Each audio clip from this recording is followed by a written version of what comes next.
একদিন হঠাৎ করে যদি এমন হয় যে আমি যেমনটি চাইবো, যা চাইবো ঠিক তেমনটিই হবে, তা হবে।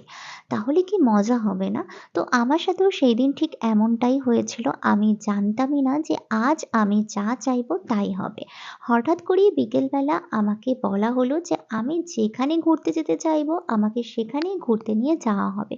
কিন্তু আমি যেহেতু বাড়ি থেকে কোনো রকমের প্ল্যান করে বেরোইনি ঘোরার, তাই আর কি তেমন কোথাও ঘুরতে যেতে চাইতে পারলুম না। তাই কোথায় যাবো ভাবতে, ভাবতেই মনে হলো কোনো একটা হাইওয়েতে যাবো।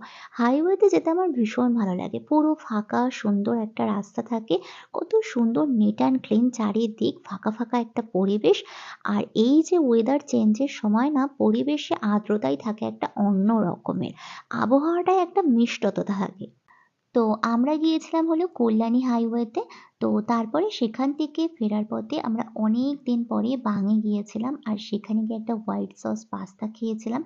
সেখান থেকে খাওয়া-দাওয়া সব কমপ্লিট করে আমরা সোজা চলে গিয়েছিলাম ফুলের দোকানে। আমি প্রধানত বাড়ির পুজোর ফুল এবং ঘরে রাখার ফুল সবই এই দোকানটা থেকেই বেশিরভাগ সময় নিয়ে রাখি। আর না হলে ভোরবেলার একেবারে ডাইরেক্ট ফুল মার্কেট থেকে কিনি।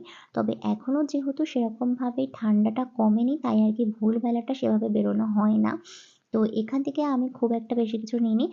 জাস্ট এই দুটো রজনীগন্ধার স্টিক নিয়েছিলাম। তো আজকের ভিডিও ছিল এত অব্দি। ভিডিওটা ভালো লাগলে লাইক করো। তো চলো আজকের মতো টাটা।